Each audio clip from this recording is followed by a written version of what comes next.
Class 10 students, this is your geography book Contemporary India Part 2, Social Science Contemporary India Part 2. I think you all have bought your book. So let us see the content of this session.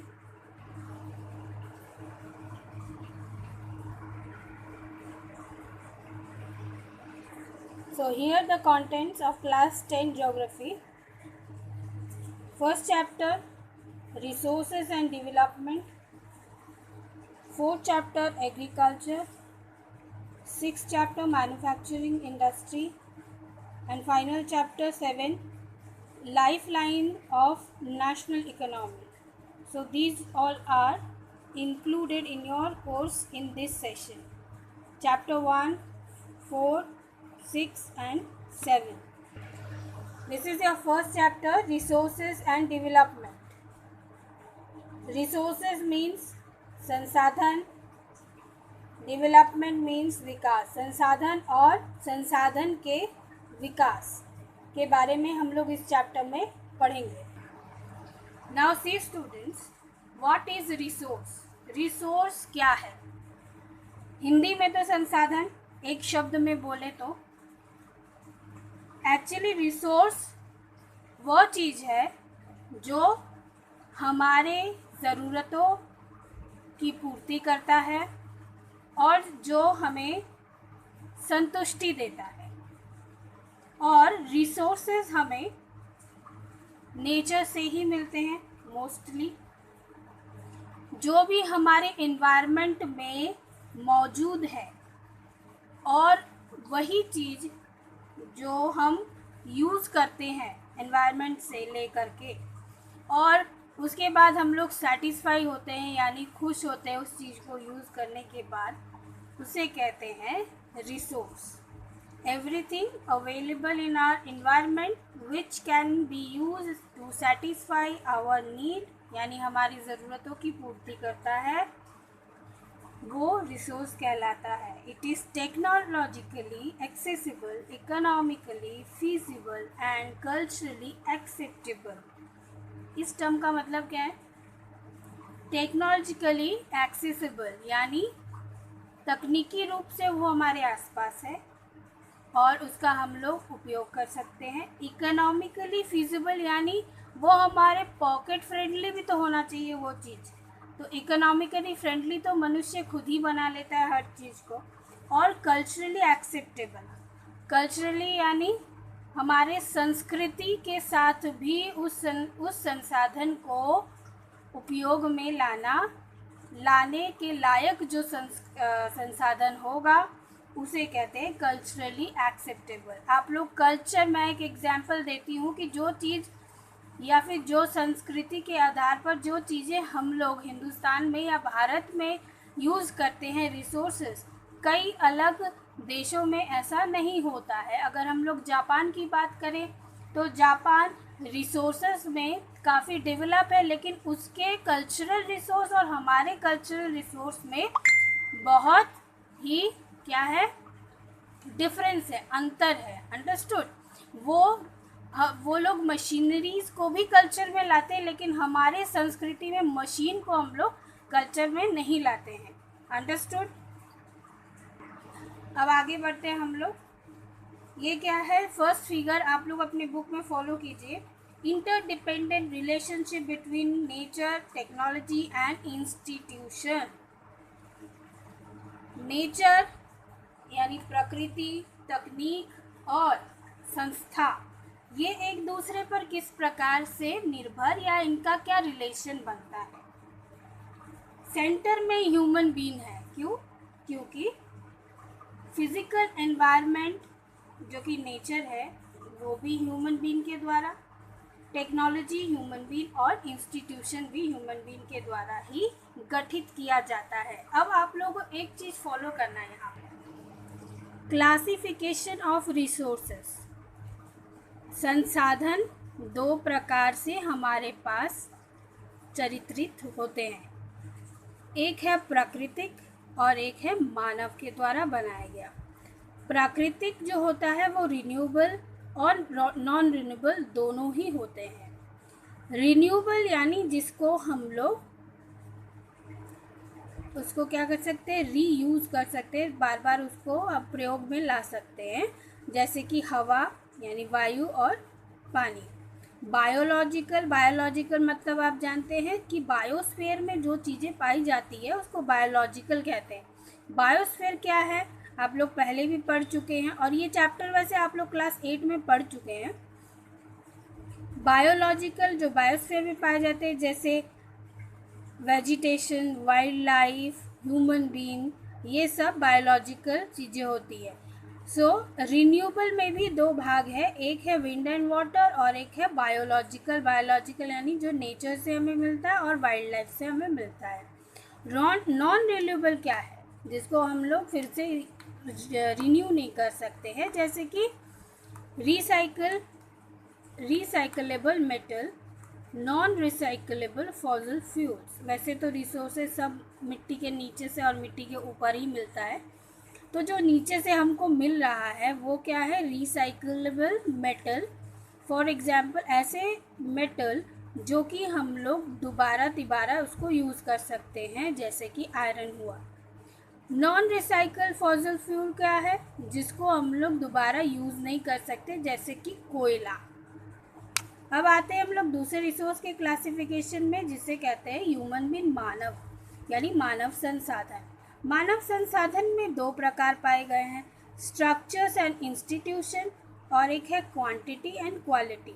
Structure and institution से मतलब है जैसे कि building बनाना, hospitals वगैरह, ये सब manufacture करना, और मैन्युफैक्चरिंग जो भी चीज़ें यहाँ पर होती ह्यूमन के द्वारा नेचर से ले करके, उसे कहते हैं structure and institution by human और human resource. Quantity and quality, quantity यानी कितनी मात्रा पर, और क्वालिटी यानी किस प्रकार का, अच्छा बुरा या जो भी। देखिए ह्यूमन बीइंग जो है वो नेचर, ये जो रिसोर्स है वो कहाँ से ला रहा है, नेचर से। नेचर से जब ये रिसोर्स को ला रहा है तो वो इसके साथ डायरेक्ट कनेक्ट नहीं हो पाता है, वो उसको टेक्नोलॉजिकली क्रिएट करता है। टेक्नोलॉजिकली क्रिएट करने का मतलब क्या है, इसका इंटरेक्शन हमेशा टेक्निक के द्वारा यानी तकनीकी माध्यम से होता है। कभी फैक्ट्री के द्वारा ये बनाया जाता है, कभी दूसरे कल कारखानों या केमिकल मिश्रण के द्वारा बनाया जाता है, जो कि फिनिश गुड हमें मिलता है वो। और अधिकतर इन सब चीज़ों को हम लोग इकोनॉमिक आर्थिक उन्नति के लिए यूज़ करते हैं। रिसोर्स का मतलब ही है जो कि हम किसी भी देश में, हर देश में कुछ ना कुछ रिसोर्स होते ही हैं, और हमारे देश में भी बहुत सारे रिसोर्सेस है, जैसे कि लोहा है, कोयला है, थोरियम है, फिर उसके बाद एल्युमिनियम है, कॉपर है। तो ऐसे बहुत सारे हमारे पास भी अंडर लैंड जो भी रिसोर्सेज है उसको हम लोग डायरेक्ट निकाल के यूज़ नहीं करते।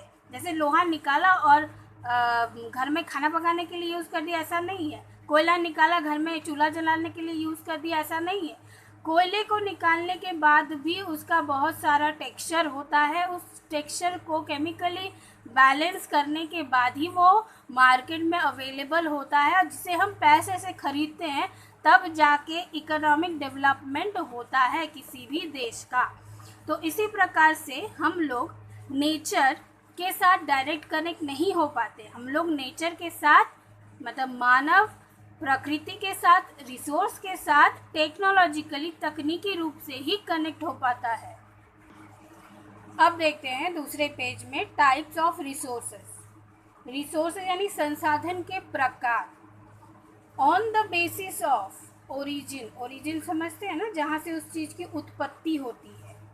बेसिस ऑफ ओरिजिन में इसके दो टाइप्स है, क्लासिफिकेशन है सॉरी, वो है biotic resource and abiotic resource. Abiotic resource, इसको आप लोग अबायोटिक पढ़ेंगे, एबायोटिक नहीं होता है। बायोटिक रिसोर्सेज क्या होती है, सिंपली ये हमने साइंस में भी पढ़ा है, हम लोगों ने क्लास 8 में इस चैप्टर को पढ़ा ही था, वही रिवाइज चैप्टर है ये।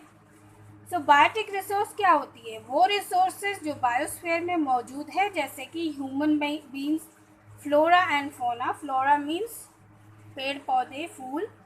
Fauna means animals, different kinds of animals, fisheries, cattle and जो पानी में रहते हैं, lively stocks etc. अबायोटिक क्या होती है? All those things which are composed of non-living things are called abiotic resources. Abiotic resource ये तो हमारे पृथ्वी पर ही है, प्रकृति के पास ही है, बट एक सिंपल सी बात है, हम लोग इजी वर्ड में बोलते हैं कि ये सांस नहीं ले सकती। और जैसे कि रॉक्स एंड मेटल, ये भी पृथ्वी में ही है और प्रकृति में उपलब्ध है, लेकिन नॉन लिविंग थिंग है। तो आपको ये डिफरेंस पता चल गया, बायोटिक रिसोर्स क्या होता है और अबायोटिक रिसोर्स क्या होता है। बायोटिक रिसोर्स जो कि जैसे कि ह्यूमन बीइंग का कैरेक्टरिस्टिक्स है, वैसा ही होता है flora and fauna, fisheries, lively stock, जो भी हमारे जीवन को चलाने के लिए जितने लाइवली स्टॉक्स है, जैसे कैटल्स वगैरह, ये सब होते हैं बायोटिक। और अबायोटिक क्या होते हैं? जो कि सांस नहीं ले पाते, they are non living things but it has given by nature only, that is those are rocks and metals. Understood? अब हम लोग आगे बढ़ते हैं। On the basis of exhaustibility, what is the meaning of exhaustibility? इसका मतलब क्या है? मुझे तो लग रहा है ये आप लोग नया वर्ड सुन रहे हैं, एग्जॉस्टिबिलिटी। इट मीन्स समाप्त कर देने की प्रक्रिया में, समझे? मतलब ये जो आपने पहला टाइप यहाँ पे पढ़ा, ये जो फर्स्ट टाइप यहाँ पर हम लोगों ने पढ़ा है, फर्स्ट टाइप ये है कि ये जो रिसोर्स के जो प्रकार है, ये क्या है? एक है ओरिजिन वाला और एक है समाप्त कर देने वाला। तो समाप्त हम लोग किस प्रकार से करते हैं, किसी चीज़ को की खपत कैसे करते हैं इसको, इसके भी दो यहाँ पर क्लासिफिकेशंस है। एक है रिन्यूएबल, हमने पिछले पेज में पढ़ा था, दूसरा है नॉन रिन्यूएबल। सो रिन्यूएबल रिसोर्स क्या होते हैं? जो कि रीन्यू यानी फिर से नया हो और रिप्रोड्यूस यानी फिर से उत्पन्न हो। किस प्रकार से? फिजिकली, केमिकली और मैकेनिकली जो प्रोसेस होता है उसके द्वारा, जैसे solar and wind energy, water, forest, wild life etcetera. The renewable resources में further be divided into continuous और flow। सोलर ऊर्जा, विंड वायु एनर्जी, वायु ऊर्जा जो है, वाटर, ये सब चीज़ क्या है? They are renewable, you can use it again and again. एक बार ख़त्म हो गया तो वो फिर से मिलेगा ना हमको, कल फिर मिलेगा। आज अगर मैंने सोलर एनर्जी को यूज़ किया, कल उसको फिर मैं यूज़ कर सकती हूँ। सो लाइक दिस, जिसको हम लोग रिप्रोड्यूस करते हैं, रिप्रोड्यूस, क्योंकि आप जानते हैं बहुत अच्छे से solar and wind it is universal, ये कभी भी ख़त्म होने वाले हैं नहीं। जब तक हमारा लाइफ है तब तक सोलर और विंड हमें मिलता रहेगा। अब हम आते हैं नॉन रिन्यूएबल रिसोर्सेज में। These occurs over a very long geological time. Minerals, geological time समझते हो? जियोलॉजिकल टाइम का मतलब होता है कि भौगोलिक समय के अनुसार, और ये कैसे होता है? नॉन रिन्यूएबल रिसोर्स हमें मिलता है बहुत बहुत समय से, और ये जो भौगोलिक गतिविधियों के द्वारा ही हमें मिलता है। जैसे कोयला कैसे बनता है? कोयला मैंने आज एक पेड़ मिट्टी में दबा दिया और 10 दिन बाद खोदा और कोयला निकल गया, ऐसा होता है क्या? नहीं ना। मिनरल हमें बड़ी मुश्किल से मिलती है और हमें ये भी नहीं पता होता है कि कहाँ मिनरल है। बहुत रिसर्च के बाद पता चलता है कि कौन सा लैंड किस मिनरल से भरा हुआ है। सो नॉन रिन्यूएबल रिसोर्स वो है कि जो भूमि ने या फिर इस भूगोल ने अपने क्रिएशन से या फिर अपने किसी भी गैस या कोई भी चीज़ों के मिश्रण से एक नई चीज़ को फॉर्म किया है, वो है यहाँ पर ये रिसोर्स, संसाधन। और जैसे कि हमें खनिज पदार्थ जो मिलते हैं, कोयला, अदर मेटल जैसे लोहा वगैरह, ये सब, कॉपर, ये सब मिलता है, और ये जियोलॉजिकल टाइम से बनती है, यानी ये करोड़ों करोड़ों साल पहले से ये मिट्टी के नीचे दफन है और गैस के वजह से, दूसरे केमिकल्स के वजह से ये अपना रूप बदल देती है और हमारे पास किसी और प्रकार से मौजूद होती है। और जब ये मिट्टी से एक बार निकल जाए, एक्सट्रैक्ट हो जाए, और जब हमने उसको यूज़ कर लिया किसी भी प्रकार से, तो अब उसको हम किसी और काम में नहीं लगा सकते। कोयले को जैसे हमने एक चूल्हे में डाला, उसका जस्ट सिंपल एक एग्जांपल दे रही हूँ, उससे हम लोगों ने कोई भी खाना पकाया, उसके बाद तो वो राख बन गई, वो किस काम के आएगी? हाँ, कोई अगर अपना दांत उससे मांजता है तो वो अलग बात है, इसके अलावा कोई उसके काम, वो राख हमारे किसी और काम नहीं आएगी। आई थिंक यू हैव अंडरस्टूड। ये दूसरा पॉइंट। अब हम लोग आते हैं तीसरे पॉइंट पे। ये तीसरा पॉइंट क्या है? On the basis of ownership, मालिकाना रिसोर्स के प्रकार है ये। एक तो हो गया जो हमें नेचर ने अपने आप दे दिया, वो था यहाँ पर बायोटिक और बायोटिक, और एक है कि एग्जॉस्ट, यानी हमने जो निकाले हैं या फिर हमें जो मिला है उसको कैसे समाप्त करना है, या खपत जिसको हम करते हैं, वो एक रिसोर्स। अब ये तीसरा आ गया, मालिकाना हक से कौन सी रिसोर्स हमें मिलती है? मालिकाना हक से हमें यहाँ पर 1, 2, 3, 4 प्रकार की रिसोर्सेज मिलती है। वो क्या क्या है? Individual resource. इंडिविजुअल रिसोर्स यहाँ पर आप, ये तो बहुत इजी है समझना। इंडिविजुअल रिसोर्स यानी किसी एक व्यक्ति के मालिकाना हक होती है उस जगह पर, जैसे कि फार्मिंग यानी खेत में कोई एक ही बड़ा जो फार्मर होगा वो उसका होगा, और वो अपने गवर्नमेंट को क्या करता है? रेवेन्यू देता है, टैक्स देता है।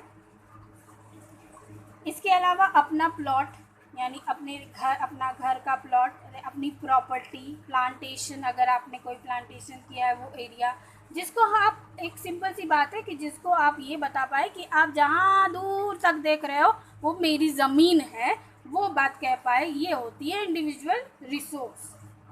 अब हम लोग आते हैं community own resource. Community own resource यानी ये एक समुदाय के लिए होता है, जैसे कि पार्क हो गया, बरियल ग्राउंड यानी कब्रिस्तान हो गया, प्लेग्राउंड हो गया, कि समुदाय का पिकनिक स्पॉट हो जाता है, प्लेग्राउंड होता है, पॉन्ड होता है, ये सब होता है कम्युनिटी ओन रिसोर्स। अब हम आते हैं नेशनल रिसोर्सेज पर। नेशनल रिसोर्स यानी किसी भी देश का संसाधन।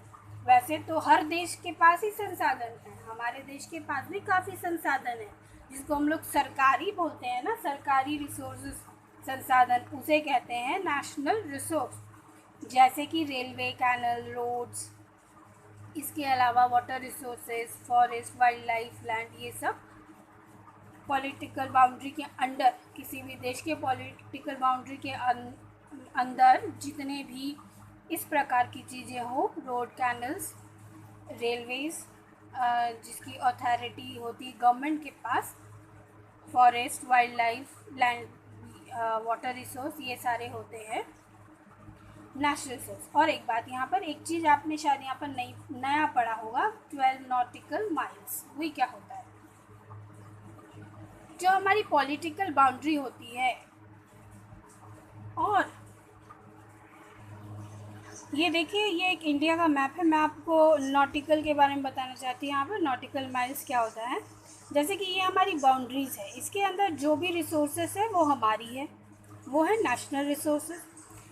अब हम लोग जब समुद्र की तरफ बढ़ते हैं, ये देखिए, जैसे कि ये हम लोग का अगर यहाँ पर एक छोर है, तो यहाँ से ये जो है इस तरफ, जब हम लोग किसी ओशन की तरफ जा रहे हैं, ओशन की तरफ,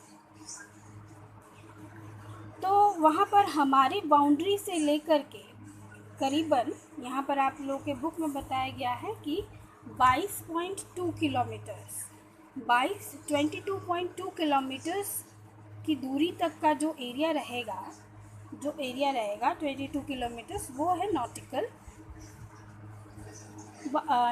माइल्स। 12 नॉटिकल माइल्स मतलब होता है कि समुद्र के तट पर, जैसे हमारी ये भूमि है और यहाँ पर इंडियन ओशन है, और इससे मतलब यहाँ पर जो 22 किलोमीटर्स का डिस्टेंस होगा वो हमारा कहलाएगा, हमारा डिस्टेंस कहलाएगा, या हमारी बाउंड्री के अंडर उसको माना जाएगा। और यहाँ पर जो भी रिसोर्सेस मिलेंगी, कुछ भी पेट्रोलियम प्रोडक्ट मिले या कोई भी रिसोर्स यहाँ पर जो भी मिलेगी वो हमारे देश की कहलाएगी। I think you have understood. अब जो on the basis of ownership में जो लास्ट पॉइंट आता है वो है इंटरनेशनल रिसोर्स। इंटरनेशनल रिसोर्स मतलब आप जानते ही हैं क्या होता है, अंतर्राष्ट्रीय संसाधन जो हमारे देश में उपलब्ध ना हो और हम उस संसाधन को दूसरे देशों से मंगाएं। और दी oceanic resources beyond 200 nautical miles of the exclusive economic zone belong to open ocean, and no individual country can utilize this without the concurrence of international institution। यानी हम लोग जब 22 नॉटिकल माइल से अबव और ज़्यादा 200 नॉटिकल माइल से कोई सामान मंगाते हैं वो एक्सक्लूसिव इकोनॉमिक जोन होता है अंडर उसके, ये व्यावसायिक टर्म है, ये बिजनेस में यूज़ होता है। So that is called international resource यानी अंतर्राष्ट्रीय संसाधन जो कि हम विदेशों से मंगाते हैं। Very simple language. अब हम लोग आते हैं फोर्थ पॉइंट पे। फोर्थ पॉइंट क्या बता रहा है, अब ज़रा देख लेते हैं यहाँ पर। On the basis of the status of development not development, it is development. So first is potential resources and another is developed resources and stock। potential resource क्या होती है? potential resource क्या होती है? वो resource, वो संसाधन जो हमारे एरिया में या फिर हमारे पास है लेकिन हम उसे यूज़ नहीं कर पाते हैं। जैसे कि हम लोग बहुत अच्छे से जानते हैं कि जो भारत का वेस्टर्न भाग है जैसे राजस्थान, गुजरात, इनके पास सोलर और विंड, राजस्थान और गुजरात में बहुत ही ज़्यादा विंड और सोलर एनर्जी मिलता है हमें, बट हम लोग उसको यूज़ नहीं कर पाते हैं बिकॉज हमारे पास अभी भी उतनी टेक्नोलॉजिकल क्षमता एफर्टनेस नहीं है कि हम लोग राजस्थान और गुजरात में पाए जाने वाले enormous wind and solar energy को यूज़ कर पाए। लेकिन हम लोग उसकी तरफ आगे बढ़ रहे हैं। गुजरात में काफ़ी जगह सोलर को लेकर अभी रिसर्च चल रहा है, सोलर एनर्जी को लेकर के और विंड को लेकर के भी। सोलर में हम लोग काफ़ी हद तक आगे बढ़े हैं एंड मोस्ट प्रोबेबली हम लोग विंड को भी यूज़ कर पाएंगे इसके बाद as energy. So potential resources वो रिसोर्सेज होती है जो कि हमारे पास होता है लेकिन हम लोग उसको यूज़ नहीं कर पाते हैं। नाउ डेवलप रिसोर्स क्या होती है? Resources which are surveyed and their quality and quantity have been determined for utilization. The development of resources depends on technology and level of their feasibility. Developed resource like coal को हम लोग extract करते हैं, उसके बाद हम लोग उसको फुल्ली यूज़ करते हैं, that is called developed resource.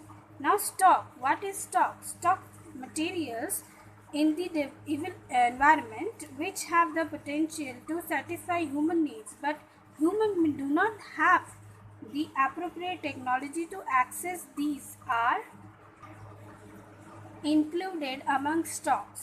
मतलब जो हमारे स्टॉक में यानी हमारे एनवायरनमेंट में मौजूद है लेकिन हम उसको यूज़ नहीं कर पा रहे, थोड़ा बहुत उसका यूज़ हो रहा है, सब ज़्यादा नहीं हो पा रहा है। जैसे कि हम लोग ऑक्सीजन, हमारे पास हाइड्रोजन है, ऑक्सीजन है, कार्बन डाइऑक्साइड है। ऑक्सीजन और कार्बन डाइऑक्साइड का यूज़ तो हमें समझ में आता है बट हम लोग हार जाते हैं हाइड्रोजन को यूज़ करने में क्योंकि हाइड्रोजन इतना ज़्यादा मतलब हमारे एनवायरनमेंट में पाया जाता है लेकिन उसको हम लोग यूज़ इसीलिए नहीं कर सकते। अगर उस गैस को हमने सपोज़ किसी फ्यूल में उस ट्रांसफ़र किया उसको और उसको चलाने की कोशिश की, जैसे कि सपोज़ हमने उससे बाइक चलाने की कोशिश की तो वो ब्लास्ट कर जाएगा, वो हमारे यूज़ का है ही नहीं। यानी हाइड्रोजन है हमारे एनवायरनमेंट में और ऐसे ही घूमे जा रहा है, उसका कोई काम ही नहीं है।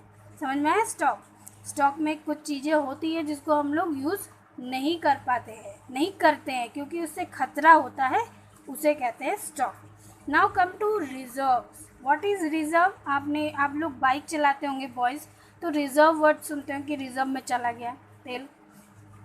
तो यहाँ पर रिज़र्व क्या है? reserves are the subset of the stock which can be put into use with the help of existing technical know-how, but their use has not been started. These can be used for meeting further requirements. देखिए, stock और reserve थोड़ा सा अलग है, stock के ही under reserve आता है। मतलब जो भी एग्जिस्टेंट रिसोर्सेज हमारे पास है, यानी जो रिसोर्स हमारे पास है उसको अभी तक हम लोगों ने कम्प्लीटली यूज़ नहीं किया है, कहीं हम लोग उसको लेकर डाउटफुल है।